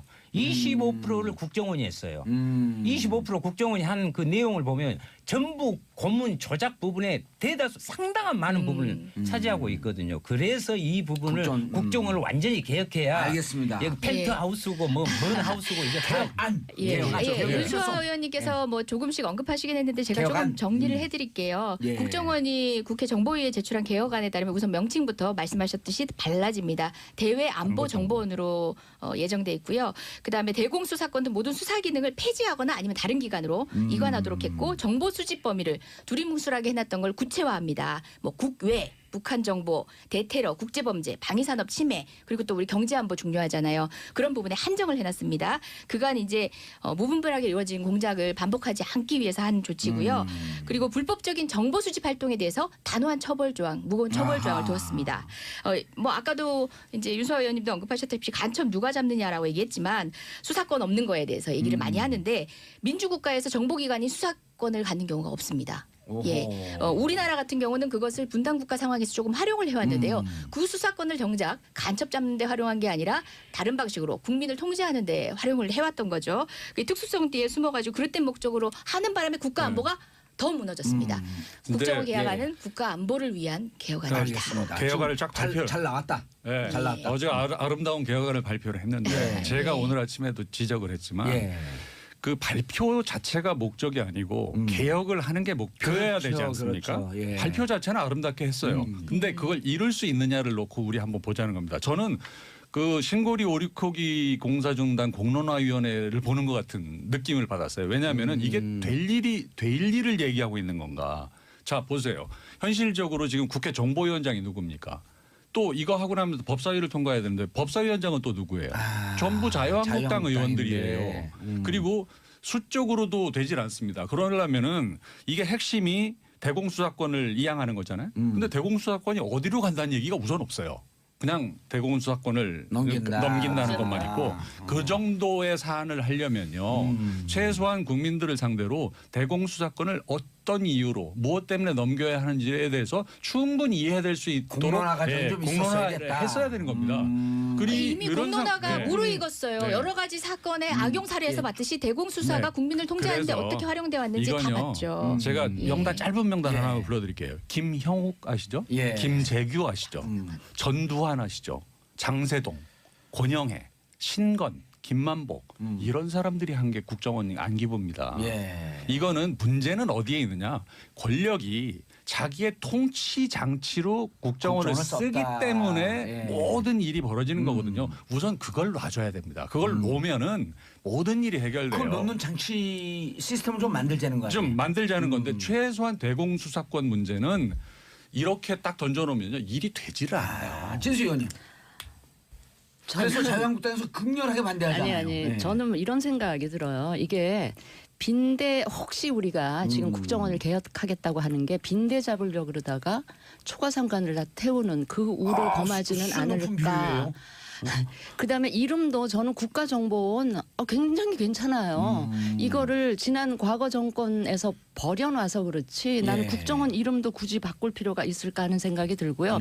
이 정부가 정말 과거 정부처럼 국정원을 자기 정적 사찰하는 이런 조직으로 막 사조직처럼 활용한다던가 이 국정원의 예산을 마치 자기 사공고처럼 활용한다던가 이런 거를 안 하게 하면 못하게 할 수 있는 되는데 시스템. 이 정부가 네. 정말 대통령부터 이 그 권력의 핵심에 계신 분들이 정말 우리는 이 정부는 이렇게 안 하겠다라는 진정성이 있다면 의지가 확고하다면 굳이 막 이렇게 바꾸지 않아도 그렇게 나는 하시면 되지 않나 이런 생각이 그건 들어요. 우리 점잖으시고 합리적인 아니, 근데 진수희 어느 장관이 한번 나타나는 한번 거예요. 저는 네. 이 정부가 그걸 보여주시면 아니요. 근데 만약 이전에 내가 나이반지도 모르겠습니다만 이전에 이 시스템 갖고 온갖 농단이 가능했기 때문에 그렇죠. 시스템 바꾸자는 거 아니에요? 그 취재는 동의하실 거 아니야? 아니 근데 이 정부가 촛불의 바탕 위에서 생겨난 정부라고 네. 하면서 정말 그 위에 몇 분들이 나는 이렇게 안 하겠다라는 그 의지와 확고한 걸 가지고 가면 그 큰 걸 바꾸지 않고도 예. 한번 해보면 정부에 대해서 국민들이 더 박수 치지 근데 않을까. 제도라는 것은 늘 선의의 군자들만 그렇죠. 상정하는 게 네. 아닙니다. 좀 악의적인 악용의 가능성, 악용의 남용의 가능성이 가능성 있으니까. 정말 희박하더라도 그 가능성까지도 통제할 수 있어야 그게 시스템이거든요. 아니 지금 시스템적 보세요. 개혁이 필요하다고 박 정부의 말씀드립니다. 국정원의 문제가 다 박근혜 대통령으로 향하고 있잖아요. 지금 원세훈 원장 얘기가 나오지만 다 지금 모든 국민들이 이렇게 MB로 이렇게 쳐다보고 있는 이 상황이잖아요. 기대가 많이 돼요. 그러면 이 정부에서 문재인 대통령만 그게 확고하다면 저는 그런 일이 발생할 소지가 굉장히 개연성이 줄어들 거고 한번 보여주시면 좋겠어 그렇게. 자, 논 좀 이제 정확해졌어요. 대통령 개인의 의지다 아니면 시스템 바꿔야 된다. 예, 대안보정보원으로 이렇게 명칭을 바꿨다는 것은 명칭을 바꾼 게 아니고요. 그 역할을 이제는 그렇게 하자라는 부분이 반영된 것이고요. 저는 이렇게 생각을 합니다. 여기에서 단순히 벌을 회초리를 아무리 해도 안 된다. 구조를 바꿨는데 국민의당에서 뭐 회초리 그 그림을 이렇게 그냥 그거 한번 회초리가 아니라 그건 몽둥이 뛰다 이렇게 보니까 그래서 그거 하다가는 진짜 이거 폭력이 될 수 있어요. 그래서 회초리 때려가지고 될 문제가 아니다. 국정원 부분은 그래서 그럼 완전히 구조적으로 구조를 개혁하고 바꾸자. 대공수사권 부분도 나 경찰 옮겨가면서 형법으로 처리 가능한 부분들을 할 수 있으니까 충분히 그런 것은 할 수 있다. 없다. 그래서 예. 국민당처럼 이렇게 회초리만 해갖고 이야기가 갑자기 뭐 회초리로 튀어. 그 그림 보고 그건 충격 그건 먹어가지고 말이죠. 그 뭐 어떤 유아 교육 단체에서 좀 이 회철이라는 게 아이 교육에 별로 이렇게 도움이 안 되는 예. 거다라고 하는 항의도 있고 해서 알겠습니다. 그거 어차피 한 2조 하는 겁니다. 예, 이거 알겠습니다. 자, 끝내야 되겠냐고 돼요. 예. 최 의원님 말씀하셨는데 국민의당 협조해 주시면 감사합니다. 알겠습니다. 자, 네 분 어디였어요 이름이? 별로 깜짝 놀래. 자, 네 분 인사하시고요. 예. 네, 감사합니다. 좋은 주말 감사합니다. 되세요. 고맙습니다. 자, 벌써 주말 국민의당 최명길 의원님, 이재정 의원님, 진수희 전 장관님, 윤수아 의원님 감사합니다. 네, 저는 감사합니다. 광고 사부에 돌아오겠습니다. 채널 고정하소서. 정봉재 정치쇼 4부 금요일 오후 가장 기다려지는 시간이에요. 제가 문화를 좋아하는 것 같아. 자, 정치 뉴스 빼고는 다 있는 시간 비정치회담 하재근 문화평론가님, 예, 안녕하세요. 예, 강경윤 SBS 펀이 기자님, 안녕하세요. 예, SBS 펀이가 케이블이에요? 네, 자회사예요. SBS에. 오, 네. SBS 취재도 하고 이거 취재도 하고 그러는 거예요? 네, 그렇습니다. SBS는 출연을 자주 하시더만 TV에. 출연하죠. 네, 모닝와이드에 제가 일주일에 3번씩 나오고 있어요. 오, 그래서 연예부 얘기만 하는 거예요? 저는 네, 연예 기자니까요. 연예 기자니까. 네. 어허. 자, 우리가 연말을 맞이해서 와일드 쇼. 왜 와일드 쇼를 하랬을까? 거친 남자들. 자, 12월 15일 금요일 오후 2시 목동 SBS 1층 락 스튜디오에서 합니다. 와우. 정봉주와 친구들. 주진우 기자, 김용민 PD, 안민석 더불어민주당 의원. 주진우 기자는 저보다 14살 아래. 김용민 PD는 15살 아래.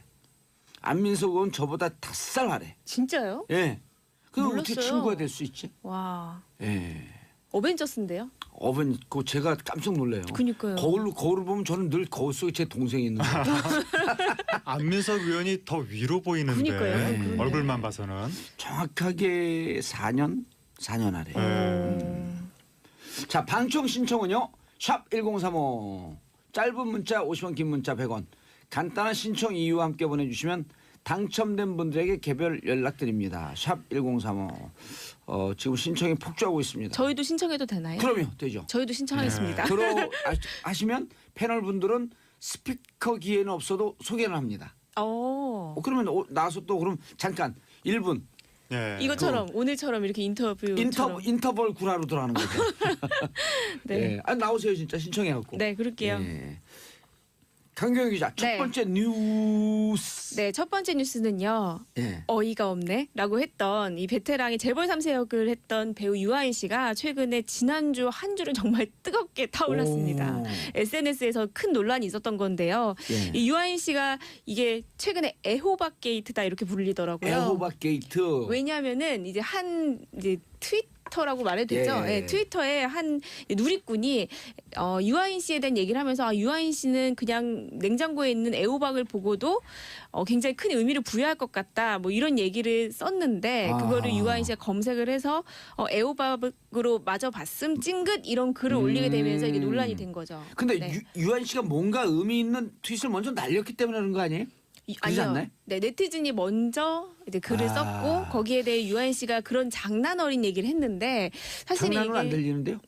근데 이게 사실은 그 네티즌하고는 오해를 풀었는데 예. 이제 이걸 이제 해명하는 과정에서 지켜본 제3자들이라고 할 수 있죠. 음. 많은 네티즌들이 좀 과도한 거 아니냐 이러면서 이게 페미니즘 논쟁까지 붙어서 예. 굉장히 트위터에서 시끄러웠고 아니 그러니까 유아인 씨가 평상시에 이제 저도 직접은 모르지만 네. 유아인 씨 잘 아는 네. 또 제 지인이 있는데 네. 아주 사회적 문제에 대해서 개념 있는 발언을 많이 한다고 그러면서 네. 무척 긍정적으로 평가를 하더라고요. 네. 근데 그렇게 너무 진지하게 얘기하니까 누군가가 네. 좀 디스하려고 그렇게 장난친 거 아니에요?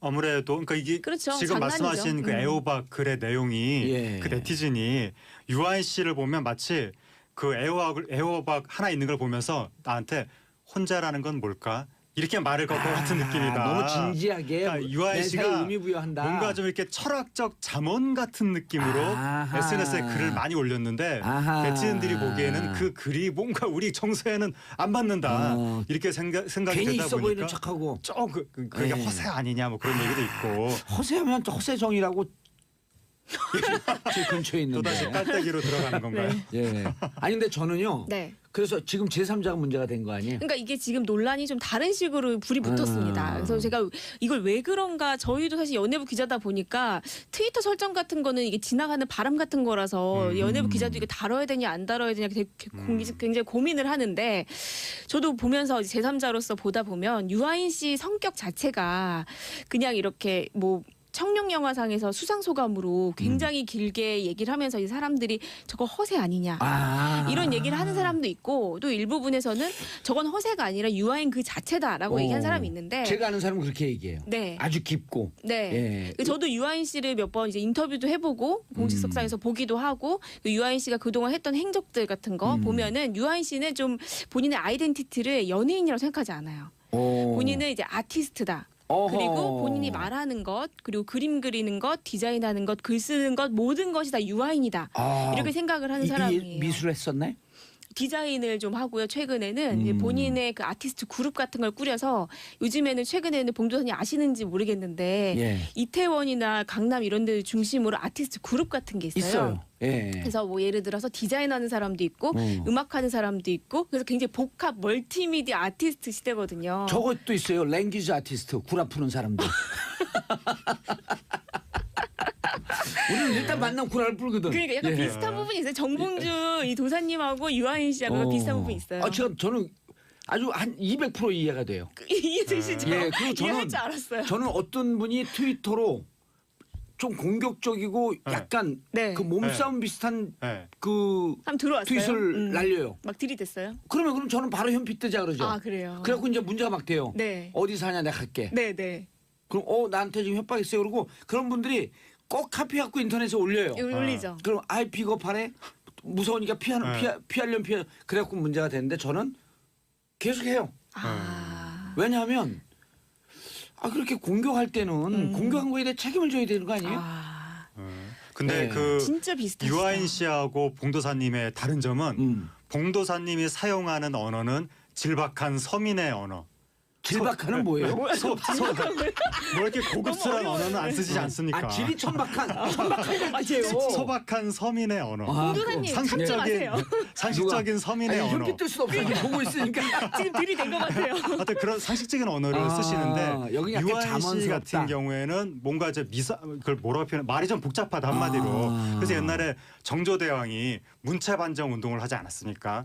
글을 쓸 때 멋을 부리지 말아라라고 했었는데 이 와중에 진짜 자기 걸 들이대는 그러니까요. 네티즌들이 진지한 유아인 거다, 씨한테 이거. 그럼 문체? 문체 반정하라고. 반정은 무슨 뜻이에요? 그러니까 그 이 옛날에 문체까지 이해가 되는데 정조대왕이 생각을 했던 것은 요즘에 젊은 청년들이 미사여구를 써서 글을 복잡하게 쓰는데 옛날에는 글을 소박하게 원리 원칙대로 반정이 무슨 썼다. 뜻이에요? 반정이 무슨 그 뜻이에요? 옛날 반정 옛날에 올바른 것으로 돌아간다. 예. 원래 유학자들은 옛날이 무조건 최고거든요. 무조건 옛날로 돌아가자. 저는 글을 누구한테 배웠냐면 네.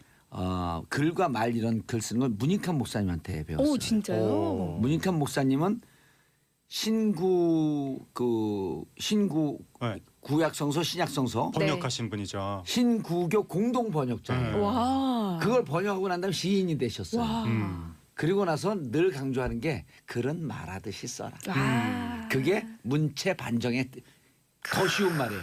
말하듯이 써라. 아니 그 정조대왕이 얘기하는 문체 반정은 말하듯이 쓰지 말라는 거였는데 뭐 어쨌든지 간에 지금 그게 중요한 게 아니라 실패. 아니 쉽게 쓰는 거 아니었어요? 쉬운 것도 쉬운 건데 옛 그 어떤 모범적인 글들의 본을 따라서 그건 어려워요. 너무 근데. 잘군하게 그러니까 박지원 누구죠 왜 열하일기 예. 그런 것처럼 쓰지 말아라라는 의미였는데 그게 핵심이 아니라 우리는 반대였었는데. 네, 어쨌든 그러니까요. 네티즌들은 유아인 씨한테 조금 상식적인 수준으로 좀 글을 써달라라고 하는 건데 예. 네. 유아인 씨만의 개성도 우리가 또 인정을 해야 되는 것이 아닌가 인정해야죠, 당연히. 그런 생각도 듭니다. 아니 우리 예를 들어갖고 술을 마시면 자 우리 조국과 민족을 위해 건배 한번 하지 이런 사람이 있는가 하면 야 오늘 놀자 네. 짠 네. 여러 가지 종류의 인간이 있는 거예요. 그렇죠. 다양성의 사회 아니에요. 그런데 이제 왜 시비를 거냐 이거야 제 얘기는. 근데 이제 그 유아인 씨 같은 경우에는 연예인이라는 특수한 지위에 있었는데 네티즌들이랑 댓글 싸움을 한 것은 조금 이게 스스로 화를 자초한 것이 아니냐. 그러니까요. 저는 유아인 씨에게 한 표. 그러니까 싸울 왜냐하면 건 싸워야 돼요. 비슷해요. 정말 비슷해요. 그러니까 봉도사님이 약간 부딪히는 스타일인데 유아인 씨도 어떤 스타일이냐면 본인이 그냥 넘어간 스타일이 아니에요. 예. 그리고 예전에 유아인 씨가 굉장히 어렸을 때 신인 시절인데 그때 당시에 영화 출연하면서 당시에 영화 제작사였던 어떤 사람에 대해서 그때는 당시에 미니홈피라는 게 유행이었는데 예. 그때도 굉장히 막 도토리.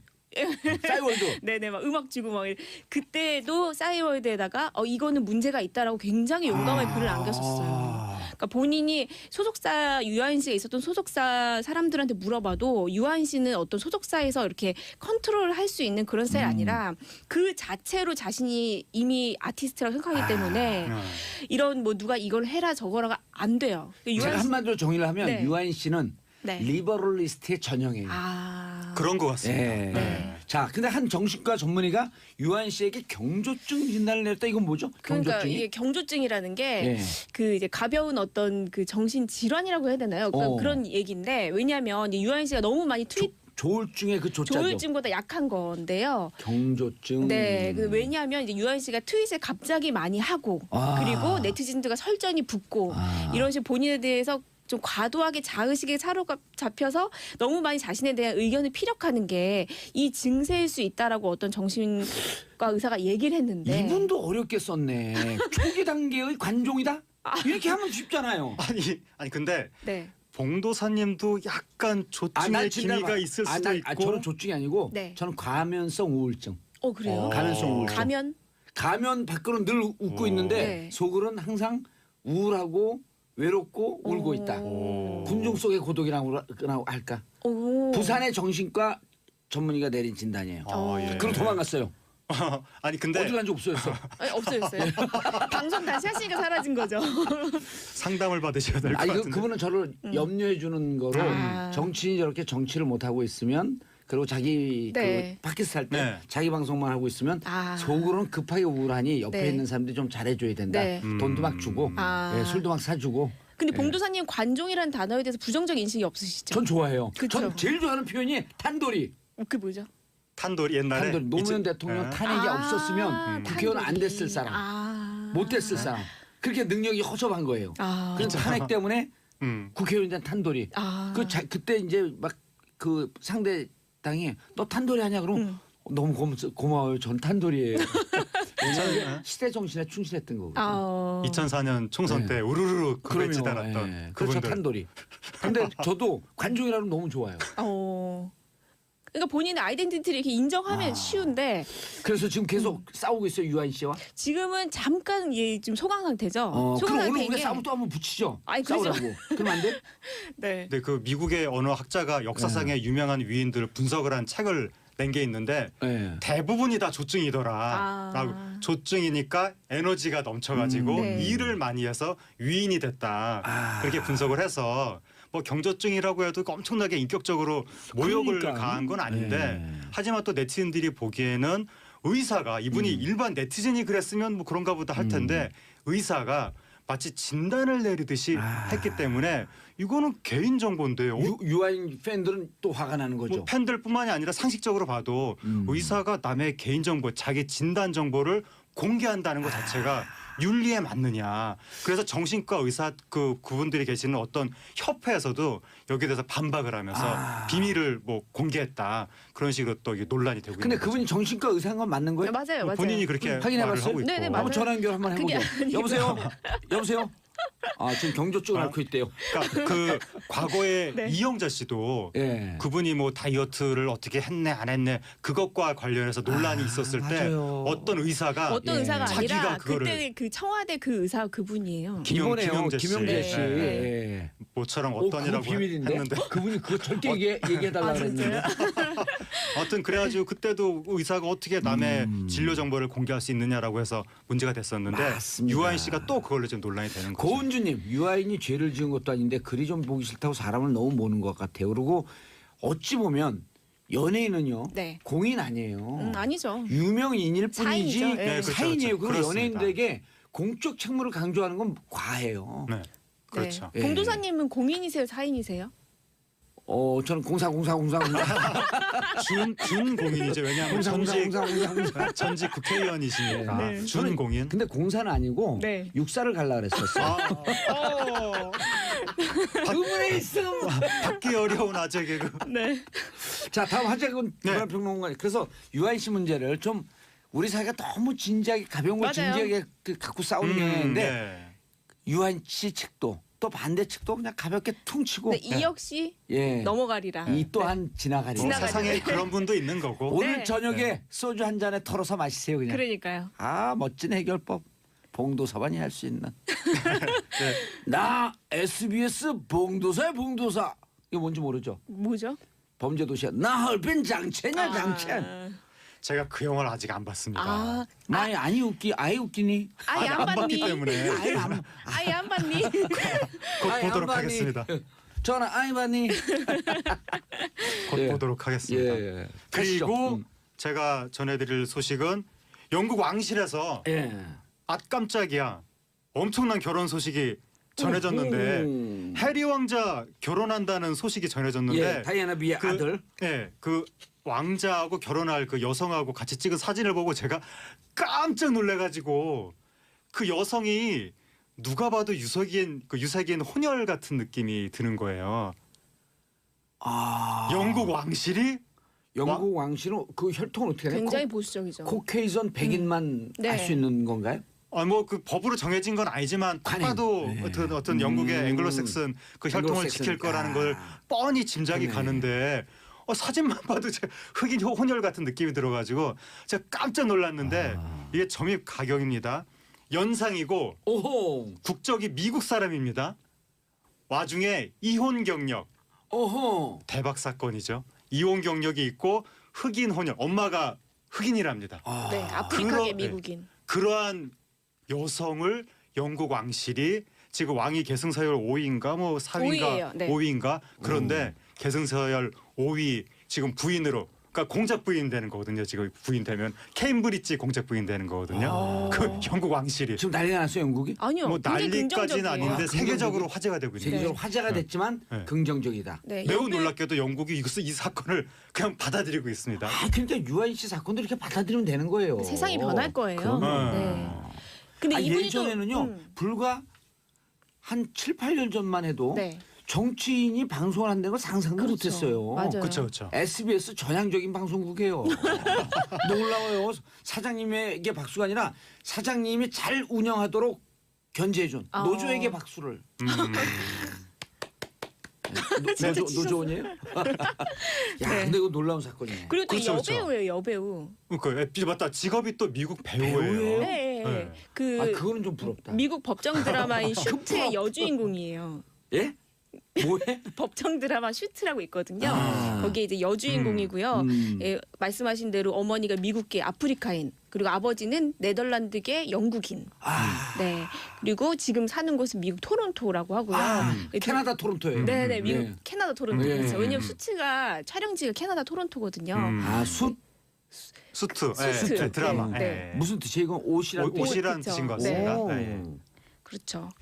근데 두 사람이 또 되게 사회에 굉장히 뭐라고 해야 되죠? 좀 자원봉사나 이런 봉사나 거에도 헌신적. 네. 아. 그런 건 잘 맞았다고. 근데 해요. 외국은 그런 거에서 많이 네. 만나요. 근데 우리는 촛불하다가 만나는데 맞아. 촛불에서 이루어진 사람 되게 많아요. 엄청 많아요. 맞아요. 그 전에 촛불 전에는 그 한 커뮤니티에서 이 결혼상이 한 10몇 쌍이 나왔어요. 어디죠? 정봉주와 미래 권력들.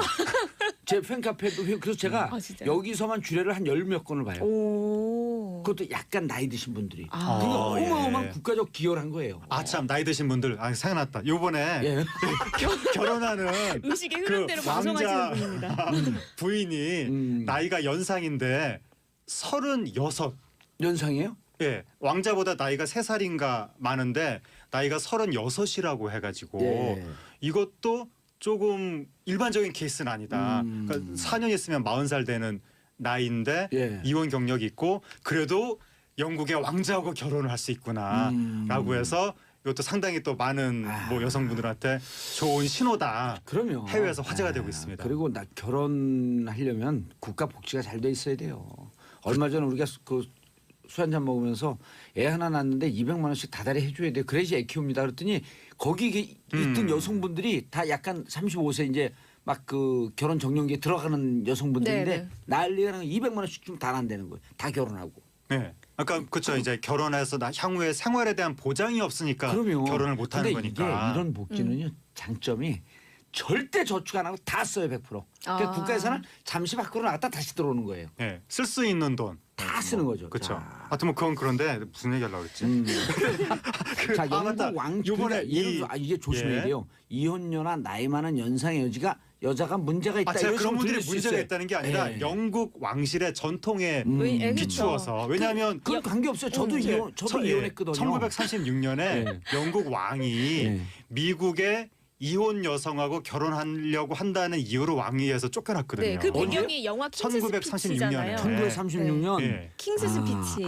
킹스 스피치는 아니, 킹스 스피치의 배경이 된 게 그 사건이었죠. 그러니까 그거였습니까? 형이 이혼녀인 미국인과 결혼을 하면서 그쵸. 왕위가 본인은, 동생에게 넘어왔고 그쵸, 그쵸. 동생은 그 연설을 잘 동생이 못하고 연설 잘 못해서 한다는 얘기 그렇죠. 킹스 스피치. 그러니까 그 영화의 본인은 아니고 예. 어쨌든 간에 그러니까 1936년에 에드워드 8세가 미국의 심슨 부인하고 결혼하려고 하다가 왕위에서 쫓겨나고 사랑을 선택했었는데 이번에는 영국 사람들이 그걸 받아들이는 거죠. 세상이 이렇게 바뀐 거예요. 미국의 맞아요. 이혼 경력이 있는 예. 배우를. 그래서 그거 보면서 우리나라 사람들이 종종 인터넷 댓글 보면 영국, 미국, 서양 사람들이 인종차별한다고 욕 많이 하는데 이게 지금 우리가 더 심한 거 아니냐. 영국은 예. 왕실이 이렇게 빨리빨리 나가면서 좀 이렇게 전향적으로 모습을 보여주는데 우리는 여전히 인종차별하고 있지 않은가. 예, 맞아요. 이 결혼 문제도 중요한 소식 같지만 이게 세계가 왜 이렇게 아주 긍정적으로 바뀌었는지 모르죠. 왜죠? 이게 대한민국에서 촛불 혁명의 여파예요. 촛불로 비폭력 투쟁으로 대통령까지 바꾸는데 이런 작은 거 갖고 우리가 보수적으로 굴어야 되느냐. 저는 지금 미권스 활동 때문에 세계가 된다고 얘기하려고 그랬는데. 자, 나라박 훈훈한 소식 알아봤고요. 네. 박수진 병원 특혜? 네, 그게 뭐예요, 이게? 논란이 있었는데요. 어허. 그 배우 박수진 씨 잘 알다시피 배우 배용준 씨의 부인이죠. 예. 박수진 씨가 지난해 첫 아들을 낳았는데 지금 또 임신하지 않았나요? 네, 지금 둘째 임신 오호. 중이에요. 첫째 아들을 낳을 때 약 예정일보다 2달 정도 일찍 아이를 이룬둥이로 낳은 거죠.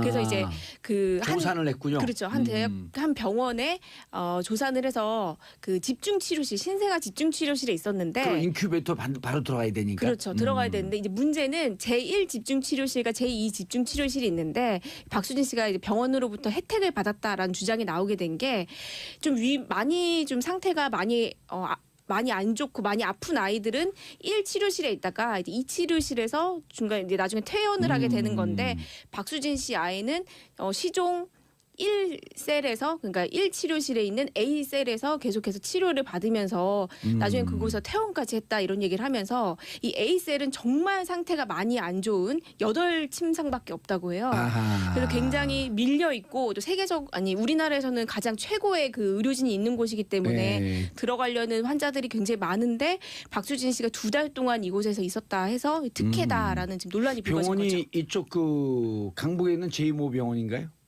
강북이요? 강남일걸요. 예. 아마 그 우리나라에서 제일 유명한 병원 중에 하나인데 그렇죠. 지점이 여기저기 있어갖고 C.모 병원인가 보죠? S모 병원. 얘기를 병원. 네. 얘기를 안 하려고 했는데 이미 이 기사로 정도면 저는 거의 이미 다- 기사로 다 썼고요. 모르겠어요. 예. 얘기하셔도 돼요. 제가 네. 제일 화가 났던 거 하나만 예. 말씀드릴게요. 제가 이제 병원 관계자 인터뷰를 했어요. 네. 너무 화가 났어요, 솔직히. 그래서 병원 관계자한테 이건 특혜가 맞다. 네. 그러면 지금 사람들이 가지고 있는 이 마음속에 이 불평등함이나 이 형평성에 어긋나는 거 이거 문제 있지 않냐 했는데 신경을 안 씁니다. 거기에 들어갔을 애가 못 들어간 거 아니에요? 그러니까요. 근데 여기에 대해서 네. 문제를 삼지 않고요. 그리고 사람들이 이렇게 들끓는데도 병원 관계자는 사실 이게 일반적으로 서비스를 받는 게 아니라 아픈 분들을 위한 거잖아요. 그러니까 별로 신경 쓰지 병원 않는 이름 거. 좀 알려주세요. 어디 병원이에요? 해도 되겠죠? 예, 그럼, 삼성 서울. 삼성서울병원이요. 예. 근데 이게 알겠습니다. 지금 강 기자님이 열변을 토하셨지만 예. 사람들이 박수진 씨를 공격했는데 제가 봤을 땐 이게 연예인의 문제가 아니라 말씀하신 대로 병원 행정의 문제 아니냐. 맞아요. 병원 행정의 문제죠. 그리고 아까 잠깐 얘기했지만 그로 인해서 누군가 피해를 보고 있는 그러니까요. 거예요. 근데 이제 그 소문을 바로잡아야 될 것은 박수진 씨가 인큐베이터를 새치기 해서 다른 사람이 아기가 뭐 사망했다 이런 식으로 그건 소문이 아니고, 퍼졌는데 그건 그거는 오보였다. 병원 행정이 과도한 이건 어찌 보면 갑질의 또 다른 형태예요. 전 그렇게 생각해요. 예, 알겠습니다. 두 분 인사하시고요. 감사합니다. 감사합니다. 오늘 유난히 더 재밌었어요. 아 그래요? 그렇죠. 왜 그런지 모르시죠? 왜죠? TGI Friday. Thank God it's Friday. 예. 알겠습니다. 대한민국 평화를 사랑하는 대한민국 국민 여러분 감사합니다. 땡큐. 피스 코리아.